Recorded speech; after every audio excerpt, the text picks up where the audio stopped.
YCP నేత గన్నవరం మాజీ MLA Vallabhaneni Vamsi ఇప్పట్లో జైలు నుంచి బయటకు వచ్చే సూచనలు కనిపించడం లేదు. ముందుగా గన్నవరం టీడీపీ కార్యాలయంపై దాడి కేసులో అరెస్ట్ చేసిన ఏపీ పోలీసులు తర్వాత వివిధ నేరారోపణలకు గాను 8 కేసులు పెట్టారు. దీంతో అరెస్టైన మొదటి కేసులో కోర్టు బెయిల్ మంజూరు చేసినప్పటికీ వేరే కేసులు నమోదవుతున్నాయి. కొత్తగా మరో 2 కేసులు బుక్ అయ్యాయి. నకిలీ పట్టాల కేసులో వంశీకి 14 రోజుల రిమాండ్ విధించింది నూజివీడు కోర్టు. దీంతో ఈ నెల 29 వరకు ఆయన రిమాండ్లో ఉండనున్నారు. దీంతో పాటు గన్నవరం పోలీస్ స్టేషన్లో వంశీకి నిన్న మరో కేసు ఎదురైంది. గన్నవరంలో అక్రమ మైనింగ్ కు పాల్పడ్డారని మైనింగ్ ఏడీ గన్నవరం పోలీస్ స్టేషన్లో ఫిర్యాదు చేశారు.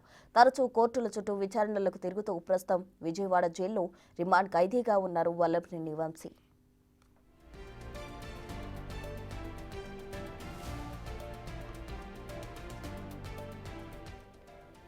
గత 93 రోజులుగా జైలు గోడల మధ్య కుంగి కృషించిపోతున్నారు వల్లభనేని.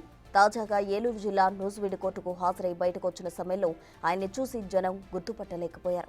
సన్నగా అవడమే కాకుండా బాగా దగ్గు వస్తుండటంతో మూతికి కచీఫ్ అడ్డు పెట్టుకుని నడవాల్సిన పరిస్థితి వచ్చింది. ఇక పూర్తిగా నెరసిన జుట్టు రావడంతో వల్లభనేని వంశీని గుర్తుపట్టే పరిస్థితిలో లేరు.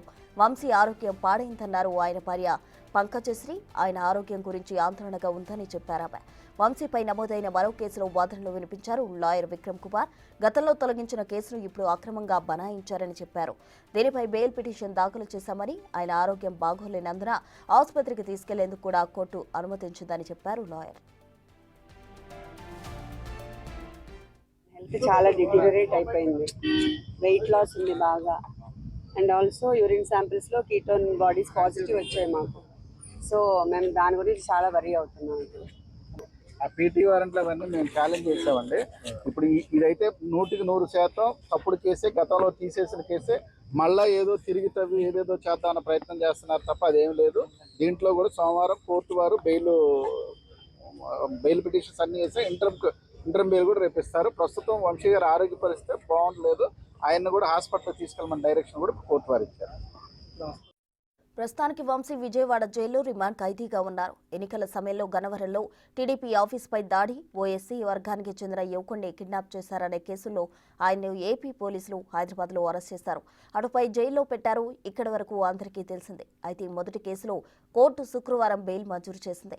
కానీ వంశీని వేరే కేసులు చిక్కు ముళ్ళు వదలడం లేదు. దీంతో ఆయన ఇప్పట్లో బయటకు వచ్చే పరిస్థితులు కనిపించడం లేదని ఓవైపు వైసీపీ నేతలు మదన పడుతుంటే టీడీపీ నేతలు తగిన శాస్తే జరిగిందంటున్నారు.